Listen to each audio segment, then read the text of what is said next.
Welcome to the Motoring Podcast, your weekly discussion of motoring news. This is episode 509 on Tuesday, the 17th of January, 2023.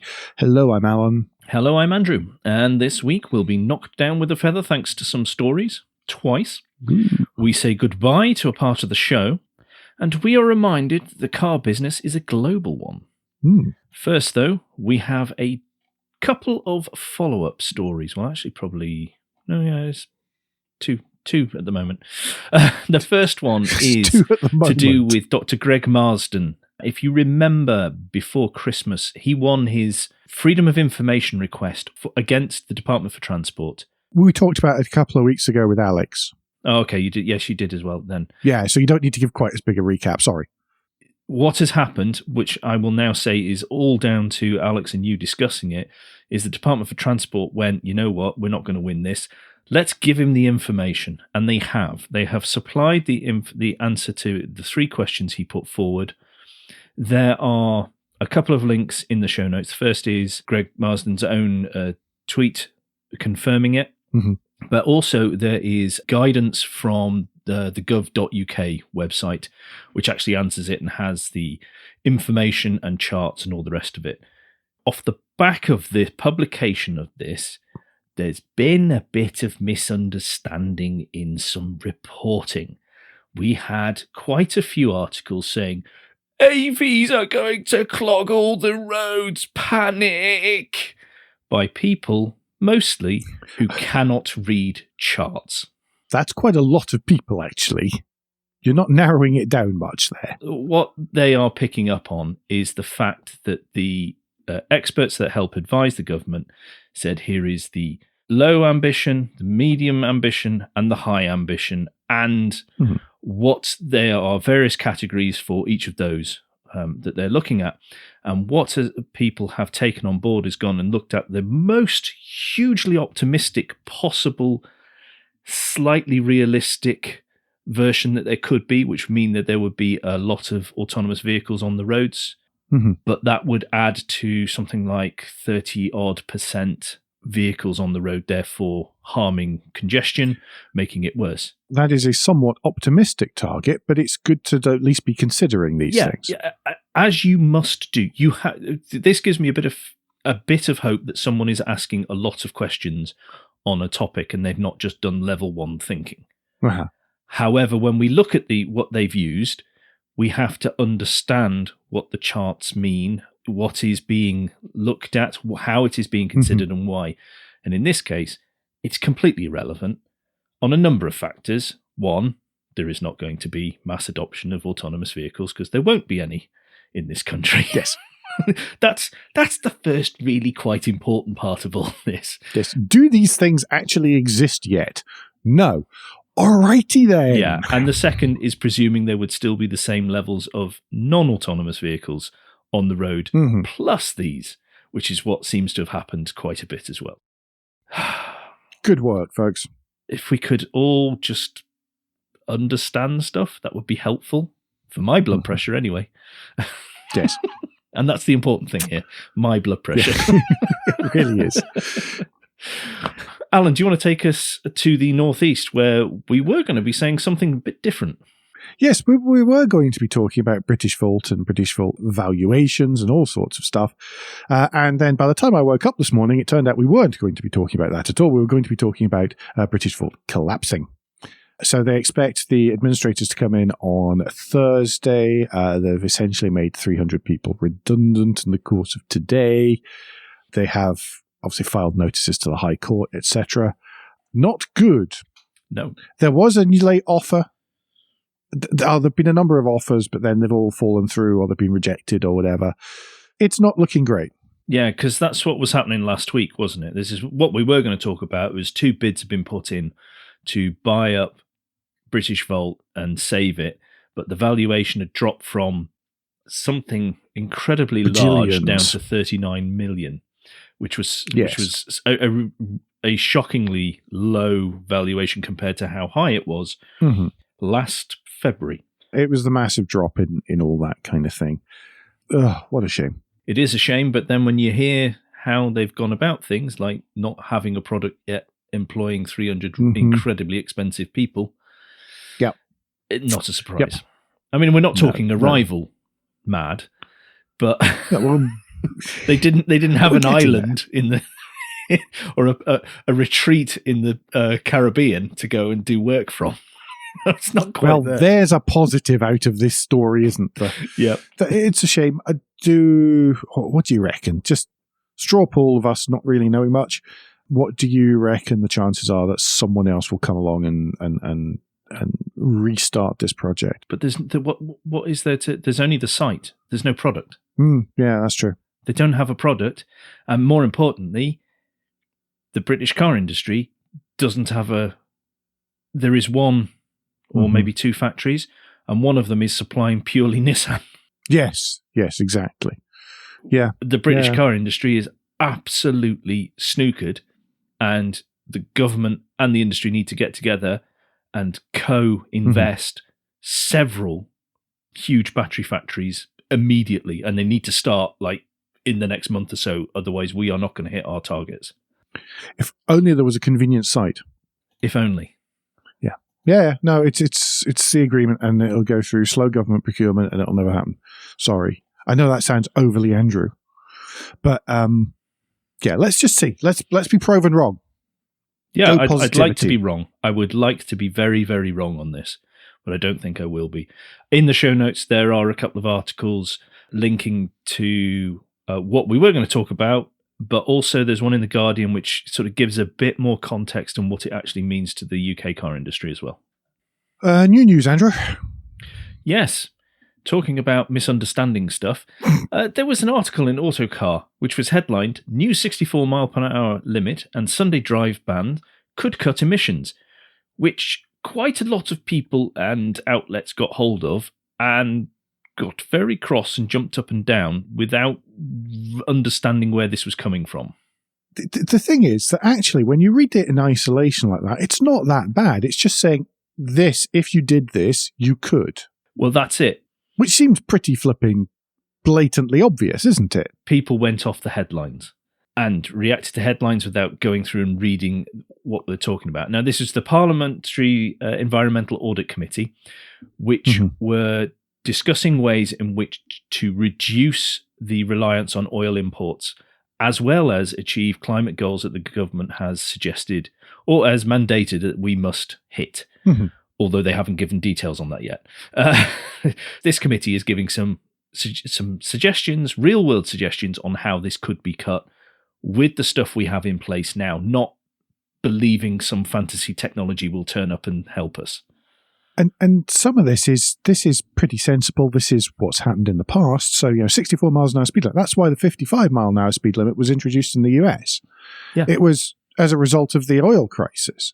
This kind of thing is not, it's not unprecedented. It's not a massive surprise. I think we've talked about the IEA's plan before, but why it's 64 mile an hour is because it's a kilometre per hour speed limit and it's just been converted into miles per hour. So that's why that is, if anyone's curious. But the 10-point plan to cut oil use, I'll just quickly run through it, right? It's reduce speed limits on highways by at least 10 kilometres per hour, make public transport cheaper, incentivise micromobility, walking and cycling. Car-free Sundays in large cities. Large cities, yeah. Work from home up to 3 days a week where possible. Yes, large cities. Alternate private car use in large cities. Urge car sharing and practices that decrease fuel use. Promote efficient use of freight trucks and goods delivery. Hasten adoption of electric and more efficient vehicles. Avoid business travel when alternatives exist. And prefer high speed and night trains to planes where possible. None of that is outrageous in any way. What's wrong with any of that? Sorry, I don't have a problem with any of that, Whether you personally can do that or want to do those is a different matter. But a lot of that is just sensible stuff that doesn't require any new technology from us, doesn't require us to believe some fantasy tech is going to come along and cure all our ills. This is what we can do now with what we have. From that point of view, as a thought piece, it makes a lot of sense, I think. Mm. Carrying on a theme here, fuel prices fell 9 pence per litre in December, saving a whopping great, according to the RAC, £5 per tank. But the RAC are saying that it is still far too expensive due to the much lower wholesale costs, which aren't getting passed on. Yeah, well, they're sitting at 147.7 pence per litre at one of the supermarkets. That they knocked 10 pence off to bring it down to that. And diesel, they knocked 11.4 pence off to make it £1.70.2 per litre. Yes, that's still quite spicy, isn't it? The thing I have with this now, this has been reported almost monthly for many months. Is it a year now? More than a year? Yeah, possibly. Yeah, man. My question now is, so how are we going to change this? Mm-hmm. How are we as consumers going to change this? Unless we stop driving, we have no way to make this change. And I don't believe there's enough groundswell agreement for people, whereas there are in other parts of society when people are rightly campaigning for a fair wage. Yes. It needs that level of action towards the retailers for them to address this in any. At the minute, they go, oh yeah, we hear you moaning, we're just going to carry on. But the trouble is that people still need to go about their lives and do their stuff exactly. and all these kind of things. So you can't just say, actually, you know what, I'm not going to buy any fuel this week. You don't go out and buy fuel because you fancy going out and buying fuel. You go out and buy fuel because you need to buy fuel. I haven't just gone for a drive for months. You know, if I go out in the car now, it is purely to do something, to get somewhere, to achieve something and get back home again. There is zero enjoyment driving going on for me at the moment. Every time I'm using the fuel, it is purely because I have to use the fuel. Sometimes I could actually walk, but generally it is because I have to use a car. Yeah. And I think that's what with most people. Yes, even here it's generally the case for me. Yeah. But I've been banned from mentioning fuel costs as part of this discussion, so I'm just going to shut up about that. Yeah, you're not going to gloat. So don't do that. Well, the big difference is you can say, oh, well, look how much lower they are over here, blah, blah, blah, blah, blah. Look at America, blah, blah, blah, blah. But in actual fact, without the taxation buffer, as soon as something happens, they go up or they go down. And it can soar. You know, it's significant. Since I moved here, the price has gone down, 20% or something? It's a ridiculous percentage, really. But it could equally spike by 5-10% tomorrow. Yeah, but you look how quickly it happens in the UK as well. Oh, the spike goes up quickly enough everywhere, doesn't it? Yeah. It's amazing how slowly it all comes down. I think it's pretty shocking. So I'm going to move us on to our second, well, blow me down article, and that is the news that pothole damage to cars is up 34% since 2016. Oh. Sunday was National Pothole Day, everyone. Did you go out and see a pothole?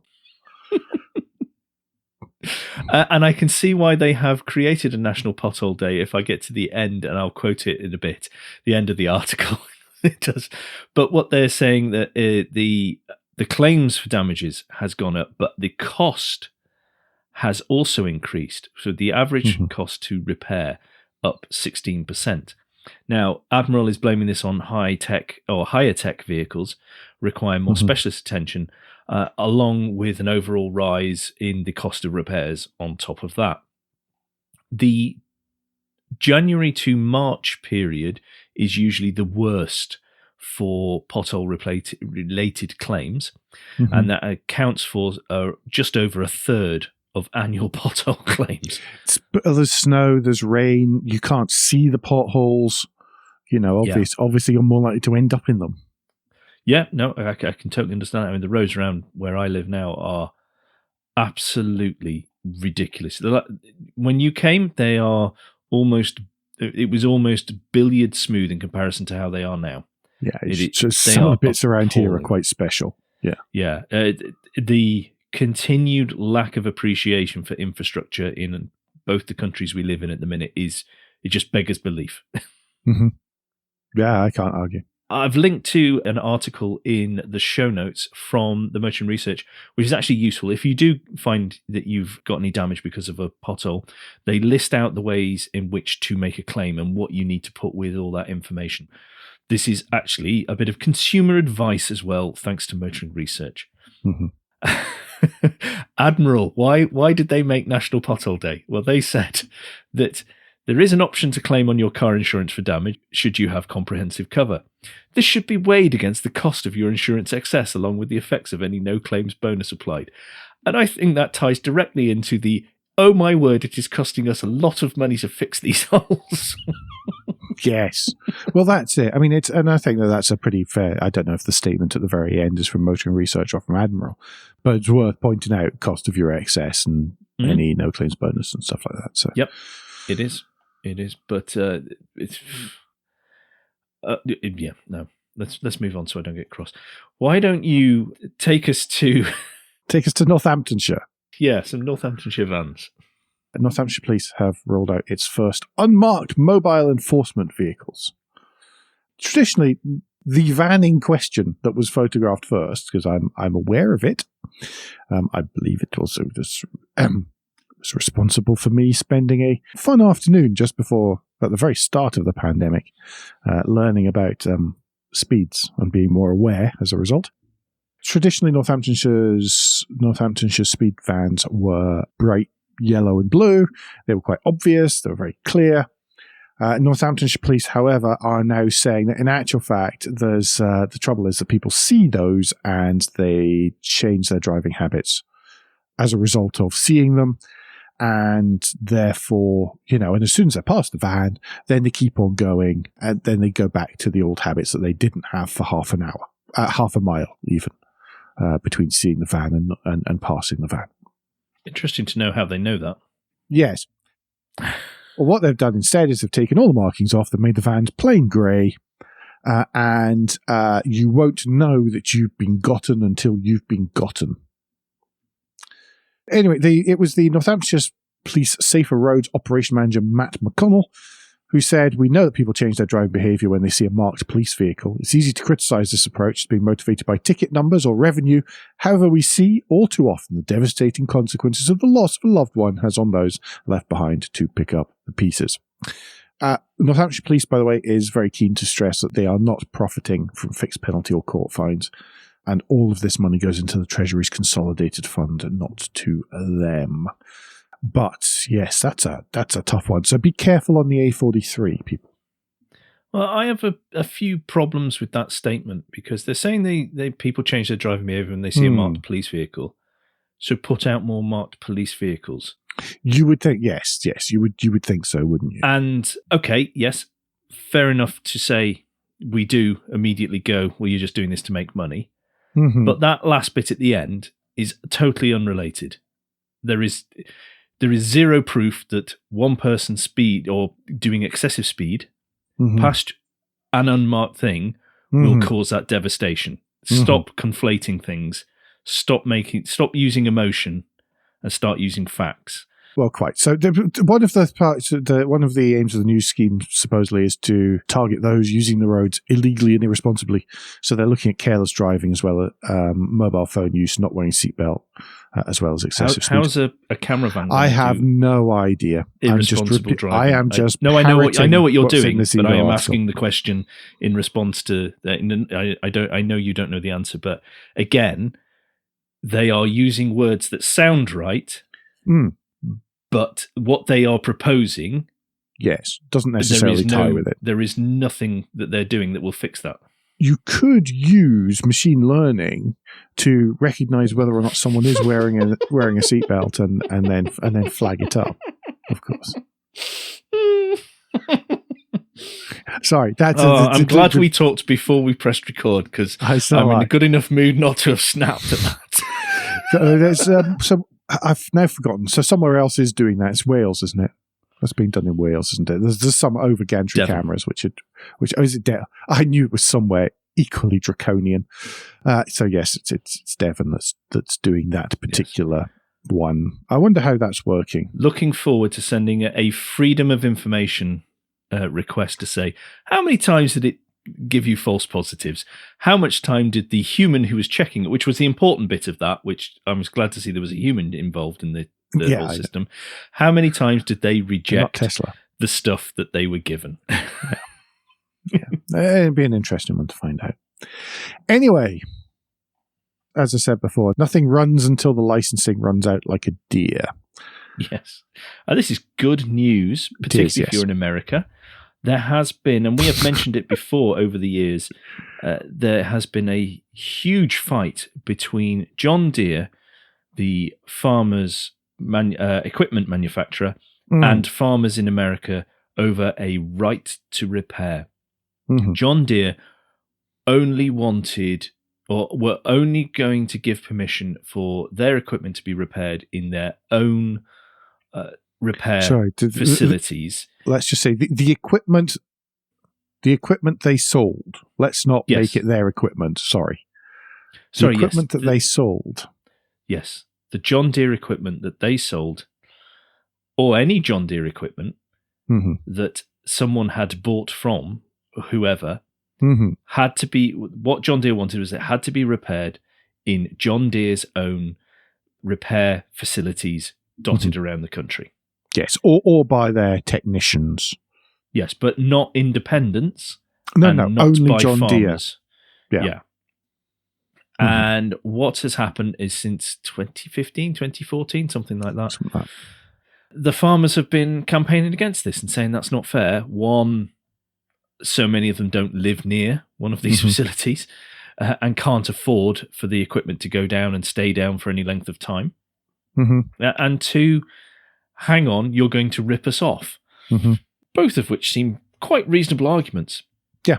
Then John Deere brought in things like, oh yeah, but we don't want any old person tampering with our software because they're very complex now, particularly on the tractors and the combine harvesters and that sort of stuff. We don't want people messing with software because that would be dangerous.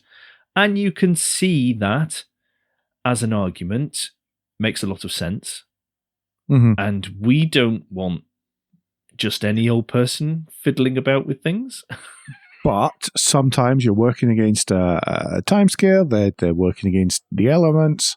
Sometimes you do need to just swap the battery and get on with it, or just tie something down and get on with it. And if you're not like, because this was going to really very basic levels. Yeah. As well, it was as simple as even down to just doing a straight up. You couldn't touch service. it. You couldn't touch it. It was you couldn't even like change the air filters and stuff. That was basically the kind of level it was at. And if you're in a particularly dusty spot, particularly dusty field or something, trying to take in the harvest before the rains come, and all these kind of things, then you need to sort of be able to just take it out, give it a shake, put a new filter in or whatever. And get on with it, and this was stopping that kind of stuff. Yeah. So what has happened now is there has been a memorandum of understanding between the American Farm Bureau Federation and John Deere and Company. This is not a legal document. This is more of a gentleman's agreement that neither side will be naughty and step outside the bounds of this. We can hope that's what happens. On one hand, it's a case of the farmers agree not to take the safety kit off it. And as a result, we agree not to just shut stuff down. Yes. Particularly as a lot of things are being connected now. Particularly, farming is one of the areas where automated technology is really pushing boundaries and is doing good stuff. Yeah, and because it is a trapped environment.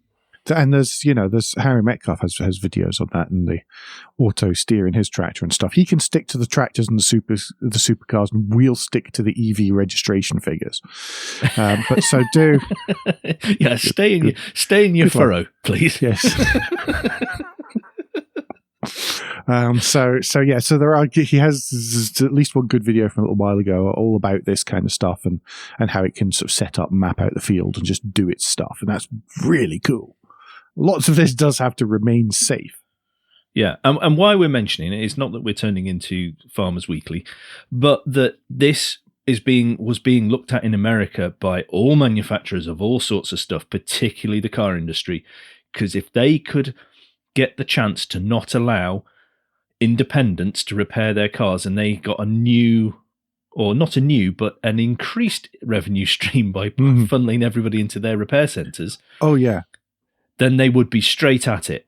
And everyone has been watching this. This, so far, has been a textbook case. This, depending on which way, however this ends up, when it eventually ends up, it's got ongoing impacts into your cars, into your domestic appliances, into your computers, into just about everything. This is really important. Outside of automotive, outside of agriculture, this is a really important case because everybody is sitting there and going, if John Deere win this, hello, new revenue stream. Yeah, exactly. Yeah, exactly. So I'm glad that they've reached this agreement, and I'm glad that it sounds sensible. Like you say, we won't mess with the safety stuff, but you don't shut us down remotely and mean that we can't actually use our equipment we've paid for or are paying for. Yes, exactly. A little bit of good news coming up to Guilt Minute. Story from Move Electric about the British startup TEVVA. Is it TEVVA or TEVVA? Oh, we don't. TEVVA. You can decide how you're going to pronounce it because we ain't got a clue. But they are going to be mass producing a 7.5-ton electric truck. Now, I imagine quite a lot of it is based on an Iveco, judging by the cab. But beyond that, they have secured European Community whole vehicle type approval for this truck. So it has been through all the tests, all the things. It is a totally proper legal truck that people can buy or lease to use for deliveries. Now, this is the 7.5-ton truck. They're also going to do a 19-ton medium duty machine, which could end up with a hydrogen fuel cell range extender type powertrain, which is kind of how hydrogen fuel cell vehicles work anyway. That means that they're proper. That means they've got certification. That means it's very easy for the procurement departments at people like Travis Perkins, Royal Mail, many of the other distribution companies to be able to say, no, this is a proper vehicle, that they have done it properly. Yep. With appropriate certification. It doesn't look, it just looks like a kind of, it looks like a truck, frankly, with a funny front on it, but it's a truck. And I think that that's great. I think that will make them perhaps more acceptable to many more conservative small C companies and distribution companies, because lots of it is stuff they're familiar with. It doesn't have to be X brand specific.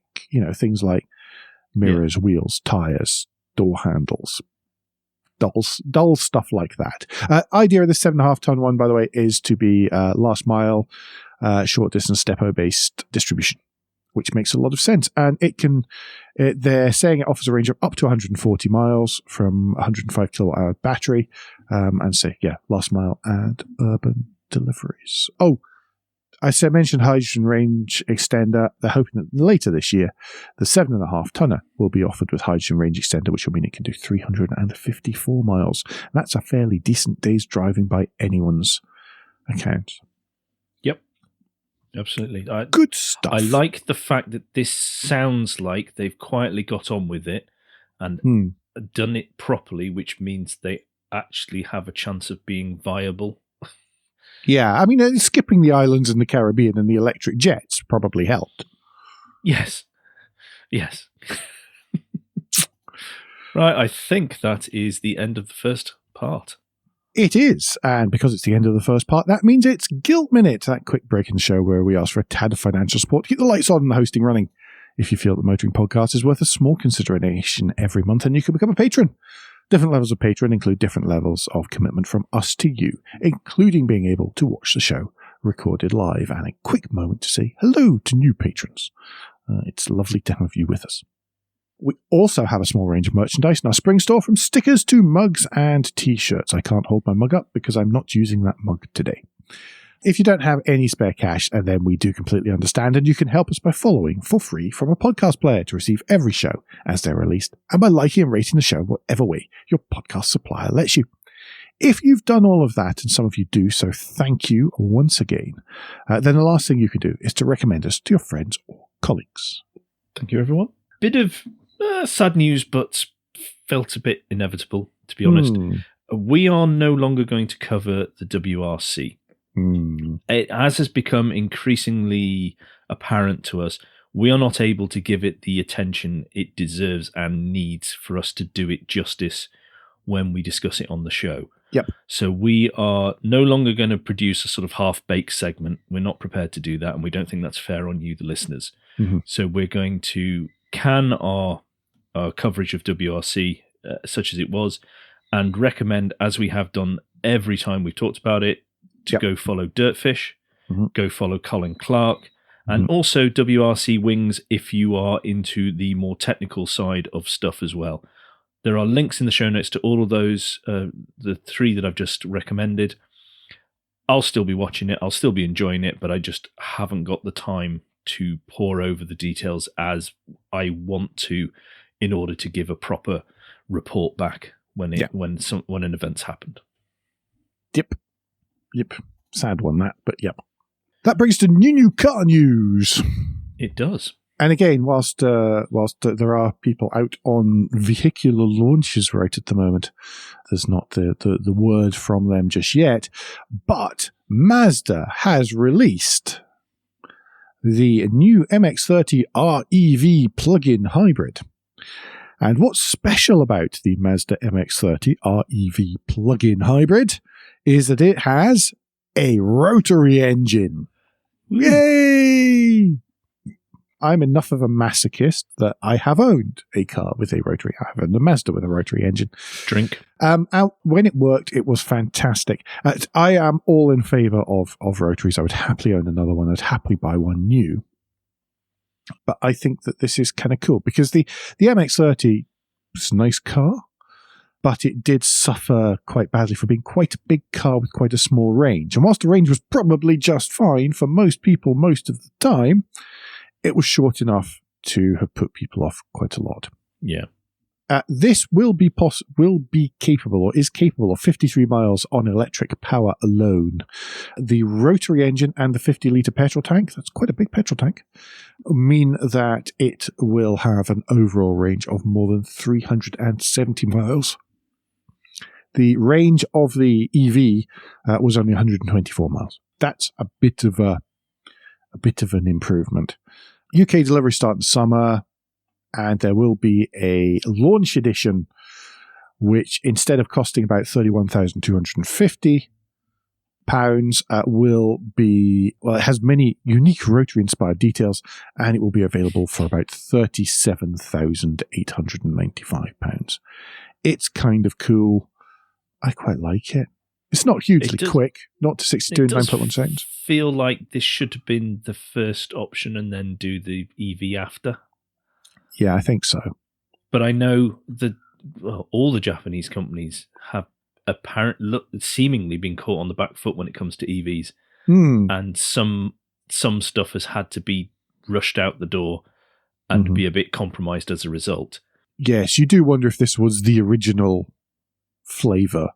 This was what was meant to come first. I think that's a really good point. Yeah, and the 53 miles, it'd be interesting to know, because I know some countries, and the EU particularly, is going to change its rules when it comes to plug-in hybrids, that they need to drive a significant portion on EV only if 53 miles is significant enough. Because I'm sure I heard 60, but I can't remember whether it was 60 miles or 60 kilometres. I think it was 60 kilometres. Anyway, it means that if you're having it as a company vehicle, 8% benefit in kind is what it goes to. If you've got the EV, then you're just 2%. I think it's quite cool. Yep. Oh, by the way, it's a 830cc single rotor as opposed to the twin rotor 654cc. That can't be right. That's rubbish. Sorry. somebody's not multiplied things by 2 because the twin rotor unit in the RX-8 was 1.3 litres, not 654 cc as it says here. So I think it's one bigger rotor as opposed to 2 smaller rotors, unlike the RX-8, which is good because that means there's only one rotor that can lose compression and not 2. I look forward to your sob stories on a single large rotor then, rather than it's all right. 2 sob stories on smaller ones. It's dead either way, and if you make it past 32,000 miles before it needs its second engine, then you will because it'll be better. Honest Gov. Right, let's move away from that. And I seriously would still consider buying that. Genuinely, despite my RX-8 woes in the past, if you search on our website, one of the very first articles ever published under the blog bit was a copy and paste of a forum post I'd made a couple of years before about my trials and tribulations with my RX-8. Yes, you can find that on our website if you want to know much more about that. And on to the designer's mood board. And this is the news that Lotus have promoted Matthew Hill to be head of interior design. Matthew was at the company a while ago, left to go to Aston Martin and Ford Advanced, and then came back again in 2020. And he was leading the team that did the interior for the Lotus Electra. Is it Electra? Is that how we pronounce it? I can't remember. I think that's as good as it gets. Their new SUV that's coming out. He's going to answer to Ben Payne, who's the Chief Creative Officer. But this is it's great because now, as Alan was saying earlier to me before we pressed record, Lotus now have interiors, which is a thing. Yes, they do. So good luck to Matthew and the team there, because it really does look exciting what's happening at Lotus in Hethel at the moment. Lots of cool stuff. Really cool stuff. Lunchtime read then. Lunchtime read today, this week even. It is a story from Drew Smith on Studio Furrow, and it's all about robots. And it's actually titled Cultural Lenses on Robots, or Why the BMW iVision D Freaks Some of Us Out. And I think that this is a really interesting thing. One of the things we didn't actually talk about last week was that the iVision D includes D, who is a virtual personal assistant. And this article talks about how some of us have issues with that kind of thing. We're just not used to it. We find it a bit weird and disembodied. Whereas other cultures, particularly those, towards the far edge of Asia, are quite happy with that kind of thing and quite enjoy interacting with these kind of virtual personal assistants. It is a really interesting article about these kind of things and just attitudes to it. And yeah. Absolutely, because it was an interesting, it was a perspective I hadn't considered, because I wasn't aware of how comfortable Southeast Asia cultures are with an assistant, robotics, digital assistants, non-humanoid assistants, whether that's mechanical or voice and, helping out other things like that. And, really giving us a kick that we're not the most important, or another reminder, we're not always the most important area when it comes to these car manufacturers. And we have to adjust our perspective. It felt a little bit like the total perspective vortex. It is a little bit of that. One of the things I found, one of the most interesting lines I found in it was it's pointing out that it's talking about the NIO's virtual personal assistant, which we talked about when it came out in 2019. It's pointing out that even Ford has done it. There's a virtual personal assistant for the Chinese market, Mustang Mach-E, which no one else gets, just for China. Yeah, and that's kind of cool. So really interesting article. Just about that sort of stuff and cultural attitudes towards these virtual assistants. That was kind of cool. Yep. Great. As you would expect from one half of Looking Out. Yes. Andrew, list of the week, though. List of the week is the most recalled cars in Europe in 2022. Now, we need to have a couple of caveats before we start this. Now, this is going to run through the brands that recalled the most and the number of vehicles it did. I'm going to ask Alan which was the company that surprised him the most. Now, we have to remember this is all recalls, and many car companies voluntarily, before they become an issue that a legislative body has to step in, recall cars themselves. By the very nature of it, it is a public thing that has to happen. What would be an interesting counter list to this is how many car companies were forced to make a recall rather than voluntarily made the recall. But anyway, we can only work with what we've got. On this list, Alan, come on, who surprised you the most? The difference is that it's kind of tricky for us because we do read all these things so often. But I'm going to choose actually the one that's at number one, which is Mercedes-Benz, because I'm quite surprised that there was 39 recalls and 24 models. And just the number of vehicles covered. I mean, 1 million examples of ML, GL, and R-Class, 315,000 Sprinter vans, plus other recalls for C-Class, E-Class, G-Class, S-Class, etc. 6 alone for the S-Class. So obviously many of these could be voluntary. I mean, we know that at least one other company has been known to recall like 7 vehicles in Australia because it's missing stickers under the bonnet. Yes. So, you've got to take a pinch of salt that as you said, Andrew, these are not, not all recalls are equal. But I was just surprised at just the sheer number of manufactured vehicles that were covered just there. Yeah, absolutely. What about you? Well, there are many. Are you surprised? Anything? No. I think for me, BMW. It's same as you. Similar reasons. They had 8 recalls for 12 models. But it's not like it's the early 2000s, end of the 1990s, where the accountants got in charge of every car company and went, oh, we don't need design, we don't need individuality, we've got to have the same stuff. Let's pare down to the cheapest component, hang the quality. It's not that anymore. That's not being done because people did not accept that and will not accept that. Plus then the accountants realised it cost them an awful lot more to bring all these cars back in and fix them properly. That's right first time and all that stuff. One of the things that is useful in this list, by the way, here we go, there's a little bit of consumer advice here, is if you go right to slide 32 of 32, there is a link to the DVLA website. And actually using the MOT checker will also help show you if there are any outstanding recalls on your car. Yep. That brings us, I think, to this week's and finally, which is the amazing and mysterious Citroen DS taillights. So it's from the Autopian. It's by Jason Tuchinski, so I'll let you just guess what the rest of it is like, really. But he's talking about the Citroen DS and how the DS is just both really cool and that the taillights were, as in his mind, as interesting as the rest. And he points out all the difference between the Slough UK built DSs and the French DSs. And it's more interesting than it should be, all right?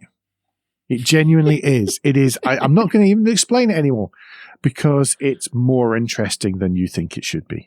And you get to see lots of pretty sketches and pictures of the wonderful DS. And the difference between late DS and early DS and all sorts of things like that. And the many different taillight styles that there were.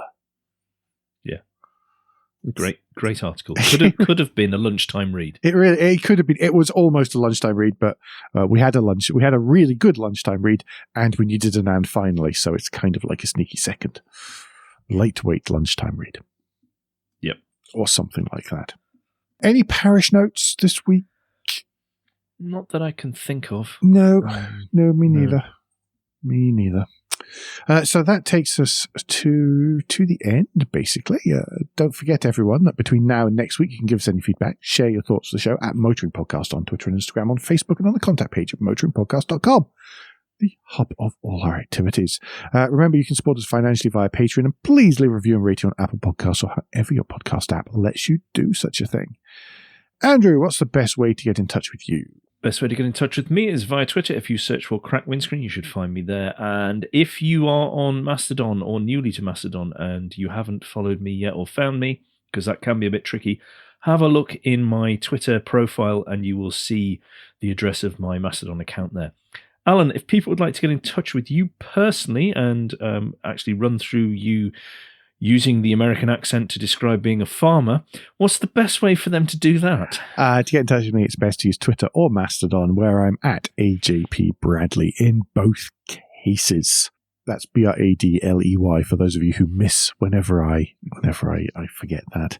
We'll be back very soon, but until then, I've been Alan Bradley. I've been Andrew Clues. And safe motoring.